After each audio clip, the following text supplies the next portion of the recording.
محنت کے بارے میں غور اور فکر کرنے کے لیے ہم یہ بار بار جڑتے ہیں۔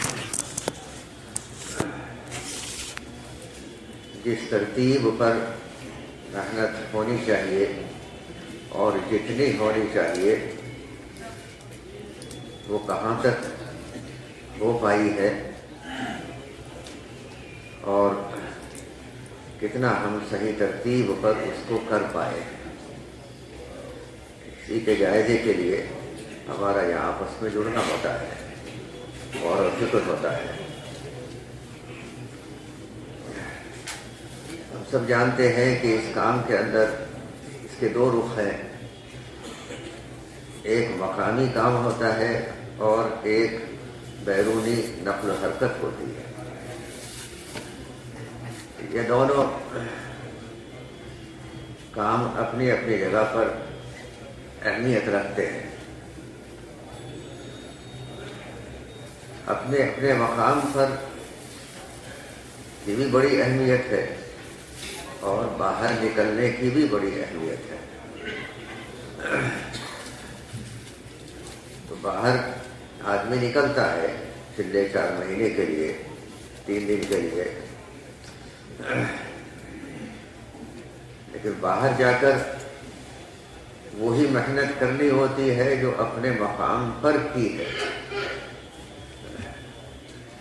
اسی محنت کے بارے میں مذاکرہ کرنا ہوتا ہے،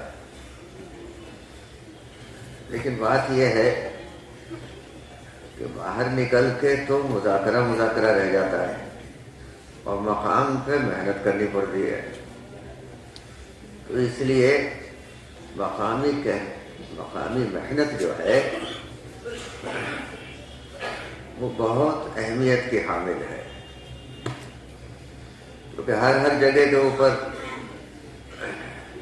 صحیح ترتیب پر محنت ہوگی اور صحیح مقدار میں جتنا پرانے ساتھیوں سے چاہا جا رہا ہے وہ کر رہے ہوں گے، تو پھر سارے عالم کے اندر خود بخود صحیح ترتیب پر بھی محنت کھڑی ہو جائے گی اور مقدار میں بھی سب جگہ کیا کہتے ہیں محنت چلے گی، زیادہ ہمیں کہنے کی ضرورت نہیں پڑے گی۔ تو مقام پر محنت اس لیے مشکل ہوتی ہے کہ وہ اپنی ذات سے شروع کرنی پڑتی ہے، کیونکہ مقام کی جو محنت ہوتی ہے وہ اپنے جو گھر کے لوگ ہیں یا اپنے گاؤں کے محلے کے لوگ ہیں اور اسی طرح سے اپنے شہر کے لوگ ہیں، ان کو اس کام کی اہمیت کو سمجھانا پڑتا ہے، لیکن وہ لوگ سب ہم سے واقف ہیں، باہر کے لوگ ہم سے واقف نہیں ہوتے۔ ہمارے گاؤں کے لوگ یا ہمارے شہر کے لوگ اور ہماری برادری کے لوگ وہ ہمیں خوب جانتے ہیں۔ تو اگر ہم صرف بات کریں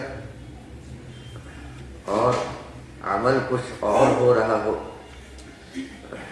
تو وہ پھر لفٹ نہیں دیتے، کہیں کہ یہ تو ویسے ہی زبانی جمع خرچ معلوم ہوتا ہے۔ اس لیے مقامی کام ذرا مشکل ہوتا ہے، کیونکہ خود اس میں لگنا پڑتا ہے، اور ہمارے کام کا اولین مقصد ہے اپنی ذات کے اندر صفات کا پیدا کرنا، ہمارے اندر وہ صفات پیدا ہو جائے، ہمارے اندر ایمان کی کیفیات پیدا ہو، نمازوں کا خشوع و خضوع پیدا ہو اور دین کے علم کی اہمیت ہمارے اندر آ جائے۔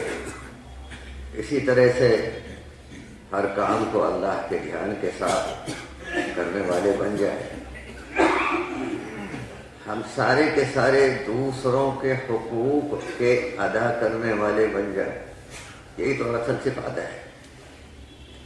ساری دنیا حقوق کو مانگتی ہے، اور معلوم سب کو ہوتے ہیں کہ کس کا کس پر کیا حق ہے، لیکن اپنی ذات سے اس کو ادا کرنا یہ اس کام کی ترتیب میں ہے کہ ہر آدمی میں یہ جذبہ پیدا ہو کہ جس طرح سے خالق کے ہمارے اوپر حقوق ہے کہ اس کے علاوہ کسی اور کو عبادت میں شریک نہ کرے، اسی طرح سے اللہ سبحانہ و تعالیٰ نے، ہمارے خالق نے اپنی مخلوق کے بھی حقوق ہمارے اوپر عائد کیے ہیں، اور صحیح ترتیب یہ ہے کہ ہر آدمی جو اس کے اوپر ذمہ داری ہے اس کو پورا کرے، دوسرے کی طرف کو نہ لے کہ اس نے مجھے سلام نہیں کیا تو اسے سلام کیوں کروں، یہ بات نہیں ہے، اس نے کیا نہ کیا لیکن مجھے تو کرنا چاہیے،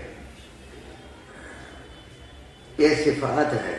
اسی طرح سے اللہ کے راضی کرنے کا جذبہ، جب آدمی محنت کرتا ہے، چاہے دنیا کی چیزوں کے حاصل کرنے کی محنت کرے یا دین کی محنت کرے، تو دنیا والے اس کو مقام دینا شروع کر دیتے ہیں، سمجھے، اور وہ غلط فہمی میں آ جاتا ہے، سمجھے، تو باہر والے تو پتہ نہیں کیا کیا کہتے ہیں، لیکن مقام کے لوگ جو ہیں وہ ہمیں جانتے ہیں، سمجھے،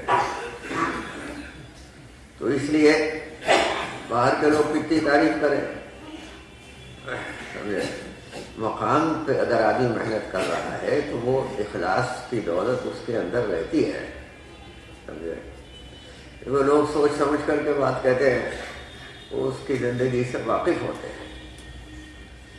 اسی طرح سے ہمارے اندر اپنی جان و مال کا دین کی نسبت پر قربان کرنا اللہ کے راستے میں نکالا جاتا ہے، کہتے بھائی یہ جماعت فلاں جگہ جائے گی، جماعت فلاں جگہ جائے گی، اور دل میں یہاں بھی شور آ جاتا ہے کہ ہم یہاں فلاں جگہ جائیں گے تو یہ بھی ہمارا فلاں کام بھی ہو جائے گا،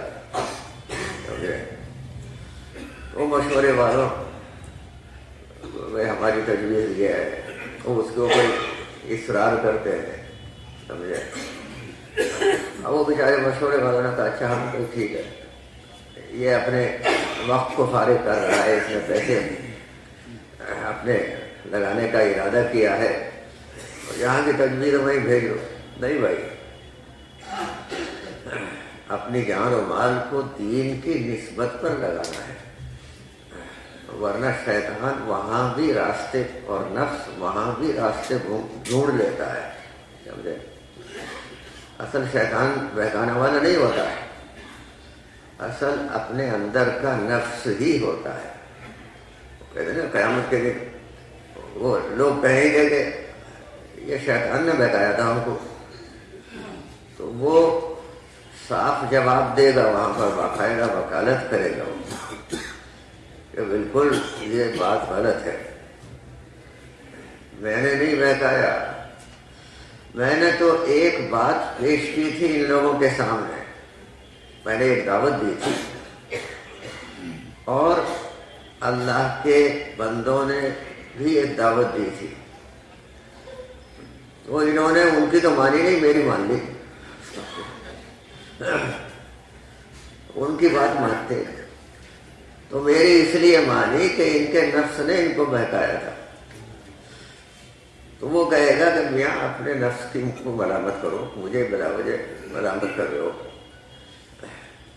مجھے اللہ نے تمہارے اوپر کوئی قدرت تو دی نہیں تھی کہ میں نے تمہارا ہاتھ پکڑ لیا ادھر کو چلو، نہ تمہارے اندر کوئی طاقت تھی کہ مجھے بہکانے سے ہٹا سکے، دونوں ایک دوسرے سے الگ الگ، لیکن میرا تو ایک کام ہے، میں تو ایک بات کہتا ہوں، دعوت دیتا ہوں، اور وہ باطل کی دعوت ہے، سمجھے، اور اس کی باطل کی دعوت کیا ہے؟ میں بڑا بن گیا، آدم علیہ السلام کے سامنے یہی تو کہا تھا، اسے مٹی سے بنایا، مجھے آگ سے بنایا، حالانکہ بڑی عبادتیں کرتا تھا، وہ اس کو مردود کر دیا گیا۔ تو یہ دین کا کام کرنے میں بھی جب آدمی قربانی دیتا ہے تو اس کا خطرہ ہوتا ہے کہ وہ دین کے لیے قربانی ہے یا کسی اور چیز کے لیے قربانی ہے۔ تو وہ مقام پر یہ چیز نہیں ہوتی، سمجھے؟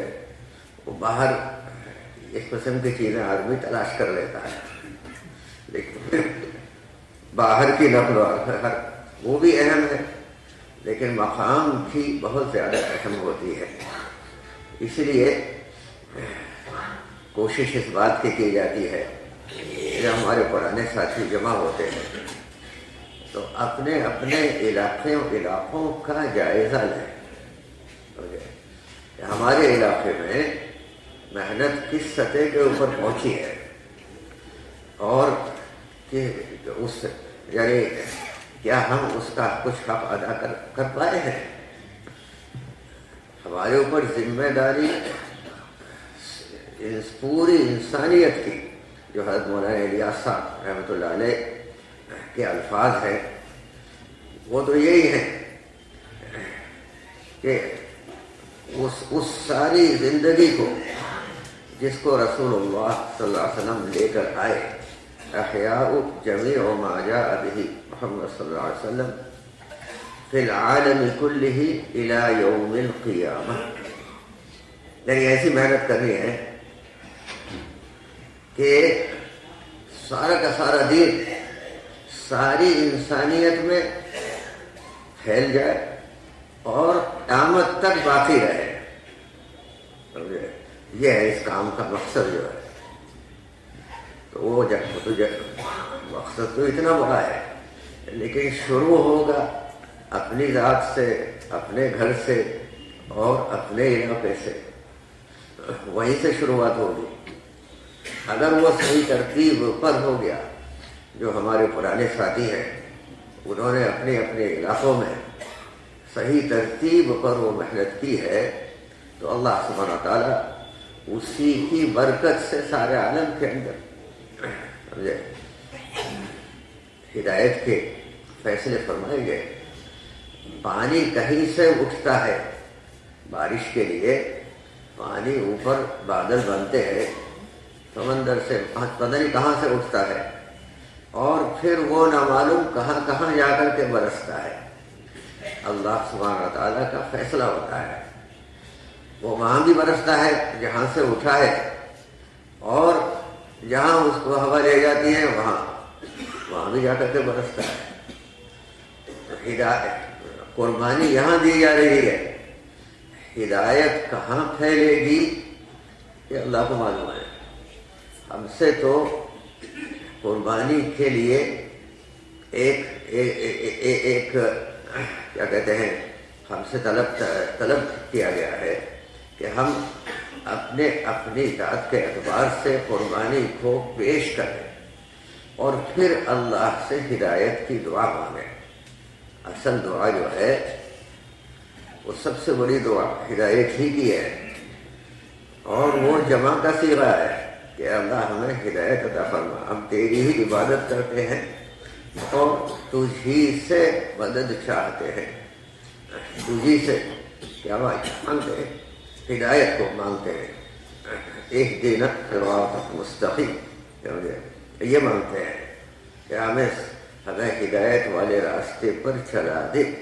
یہ سب سے زیادہ اہمیت والی دعا ہوتی ہے۔ تو یہ محنت کے ساتھ ساتھ اللہ سبحانہ تعالیٰ پھر فیصلے فرما دیتے ہیں، بشرطے کہ محنت صحیح ترتیب پر ہو رہی ہے اور صحیح مقدار میں محنت ہو رہی ہے، سمجھے؟ تو وہ اپنے اسی لیے یہاں جمع کیا جاتا ہے، اور شروعات اسی چیز سے کی جاتی ہے کہ اپنے علاقوں کے احوال ہم جمع کریں اور اس کو سب کے سامنے پیش کر دیں۔ اپنے علاقے کے احوال کوئی بڑھا چڑھا کر کے نہیں پیش کرنے ہیں، بلکہ جو واقعتاً احوال ہیں وہ سامنے رکھ دیے جائے. سمجھے؟ اس میں نہ کوئی بہت زیادہ تواضع کی ضرورت ہے کہ بالکل ہی یہ کہے کہ بھائی وہاں تو کچھ ہے ہی نہیں، آپ لوگ سب جماعتیں بھیجیں. نہیں بھائی، ایسی بات بھی نہیں ہے. اور نہ کوئی بڑھا چڑھا کر کے بات کہنی ہے، بلکہ جو صحیح صورت حال ہے ہمارے علاقے کی اس کو پیش کر دیا جائے. اور صورت حال جو سامنے آتی ہے وہ مقامی کام تو سامنے زیادہ آ نہیں پاتا ہے. تو یہ وہ سپر فارموں میں لکھا ہوتا ہے کہ بھائی 5 اعمال والی مسجد کتنی ہے، سمجھے؟ ورنہ تو جماعتوں کی نقل و حرکت ہی کے ذریعے سے سامنے آتا ہے. بھائی تم نے چلے کی جماعتیں کتنی نکالی، 4 مہینے کی کتنی نکالی، 3 دن کی جماعتیں کتنی نکل پائی. تو یہ لیکن وہ جب ہوتا ہے جب ہمارے پرانے ساتھی خود بھی قربانی کے لیے عمومی طور پر قربانی کے لیے تیار ہو. ایک عمومیت کے ساتھ جیسے ہم دوسروں سے مطالبہ کر رہے ہیں، ہم خود بھی اسی عمومیت کے ساتھ قربانی کے لیے تیار ہیں. ہمیں بھی چاہا جہاں بھیج دیا جائے. اور ایک ترتیب ہے، 4 مہینے کی ایک ترتیب ہے، وہ اس ترتیب پر بھیجا جاتا ہے. بعض لوگ تو وہ یہ کہتے ہیں ہم تیار ہیں 7 مہینے کے لیے، سال کے لیے. ابھی ہم وہاں رائے گڑھ میں تھے تو ایک ملک کی طرف سے مطالبہ آیا، ہمیں ہمارے ملک والوں کو 7 مہینے کی جماعتیں نکالنے کی اجازت دی جائے. سمجھے؟ تو ہمارے بڑوں نے یہی کہا کہ ابھی تو 4 مہینے کی اجازت ہے. سمجھے؟ مقام پر محنت کرو، باہر نکلنے کی 4 مہینے ہی کی اجازت ہے. سمجھے؟ تو بعض مرتبہ اندر سے تقاضا ہوتا ہے باہر. سمجھے؟ ہم ایک دفعہ کسی سفر سے آ رہے تھے، دبئی میں رکے. وہاں ساتھیوں نے کہا ایک نوجوان کے بارے میں، بھائی اس کو سمجھاؤ کہ یہ 4 مہینے لگا کے آیا ہے اور پھر کہتا ہے میں پھر جاؤں گا 4 مہینے کے لیے. اور اس کے ابا کہہ رہے ہیں کہ اسے دکان پہ بیٹھنا ہے، اور دکان اس 4 مہینے تک اس کے ابا نے دکان سنبھالی ہے. تو ہم نے اس سے بات کی، ارے کیوں نہیں تو اپنے دکان پہ جائے. دکان پر بے دینی ہے، بے دینی کا ماحول ہے. تو بے دینی کا ماحول ہے تو اسی کو تو ٹھیک کرنا ہے. وہ ٹھیک کرے، وہ کیوں چلا رہے ہیں. تو بھائی وہ ٹھیک ہوں گے جب تو خود بیٹھ جا کے دکان پہ اور اپنے ابا کو بھیج جماعت پہ. سمجھے؟ وہ نہیں وہ مجھے وہاں عورتیں آتی ہیں اور وہاں یہ ہوتا ہے وہ ہوتا ہے، اور وہ بگاڑ رکھا ہے سب، اور میں دکان پہ بیٹھنا نہیں چاہتا. کہتے یہ تو نفس ہے. سمجھے؟ 4 مہینے سے زیادہ کی ہم اجازت دیتے نہیں ہیں. اب مقام پر تمہیں کام کرنا ہے اور اپنے بھائی کو بھیجو، اپنے ابا کو بھیجو 4 مہینے کے لیے اور ان کی خوشامد کرو. اور ہمارے یہاں کوئی زبردستی تو ہے نہیں. سمجھے؟ اپنی مثال پیش کرو تو خود بخود اللہ سبحانہ و تعالیٰ ان کے قلوب کے اندر چیز کو ڈال دے. سمجھے؟ تو وہ 4 مہینے لگا کے آیا، وہ کہا کہ نہیں پھر جاؤں گا. سمجھے؟ تو یہ نفس آمادہ کرتا ہے، مقام پر محنت کرنے کو تیار نہیں ہوتا آدمی جلدی سے. بزرگ دوستوں، اسی لیے یہ ہر علاقے کی ایک کارگزاری ہوتی ہے اور یہ گویا پیش کرنا ہوتا ہے کہ ہم اتنی محنت کر پائے ہیں. اس سے دوسرا فائدہ یہ بھی ہوتا ہے کہ دوسرے علاقوں کے سامنے احوال آ جاتے ہیں، کیونکہ ہمارے دل میں سارا عالم ہے تو ہمارا پورا ملک بھی ہے. اور ملک کا ہر علاقہ ہمارے سامنے ہونا چاہیے. تو سب اپنے اپنے علاقوں کے احوال کو پیش کرتے ہیں تو سارے پرانے ساتھیوں کے سامنے وہ احوال آ جاتے ہیں اور ان کے اندر ایک فکر پیدا ہوتی ہے اور پھر وہ جماعت بنا کر کے علاقوں کے اندر بھیجتے ہیں. تو یہ اس سے نفع ہوتا ہے بار بار ہمارے جڑنے سے اور آپس میں ایک دوسرے کے ساتھ مل کر کے فکریں کرتے ہیں. تو اسی کے لیے الحمدللہ یہ 2 دن کا جوڑ رکھا گیا ہے, 2-2.5 دن کا. تو اس میں یہ ہی گزارش ہے کہ ہر علاقے کی کارگزاریاں ہونی ہیں. عصر کے بعد مغرب کے بعد انشاءاللہ کارگزاریاں ہونی ہیں. تو اس وقت ذہن میں یہی چیز ہے کہ آپ حضرات اگر اپنے اپنے حلقوں کے اعتبار سے اور اپنے اپنے صوبوں کے اعتبار سے بیٹھ جائیں اور اپنے اپنے یہاں کی کارگزاری کو یعنی تحریر کر لیں اور کون سنائے گا وہ اس کو طے کریں جو واقف ہے, یعنی جو اپنے علاقے سے پوری طریقے سے واقف ہے وہ طے کرے. جو ذمہ دار ہے وہ سناوے یہاں کر کے, یعنی کہ کسی آدمی کو طے کر دیا کہ بھئی تم سنا دینا, ہم نے کاغذ میں لکھ دیا ہے, یہ نہیں, بلکہ خود جو ذمہ دار ہے وہ یہاں آ کر کے سنا دیں. تو انشاءاللہ جو بات سمجھ میں آئے گی ہمارے بڑوں کی وہ اس وقت اسی وقت بتاتی جاتی ہے اور پھر جو آگے بیانات ہوں گے انشاءاللہ اس کے بارے میں مشورہ شام کو ہو جائے گا. تو اس میں بھی اپنے اپنے علاقوں کے بارے میں جو کارگزاری کے اندر باتیں سامنے آتی ہے وہ انشاءاللہ بیانات کے اندر بھی آ جاتی ہیں. تو سبھی سے یہی درخواست ہے کہ اپنے اپنے صوبوں کے علاقے اور حلقوں کے اعتبار سے بیٹھ جائیں اور اپنی اپنی کارگزاریوں کو مرتب فرمائیں. اس وقت تو صبح فرمائیں اپنی کارگزاری نومبر سے یعنی پچھلے جوڑ سے لے کر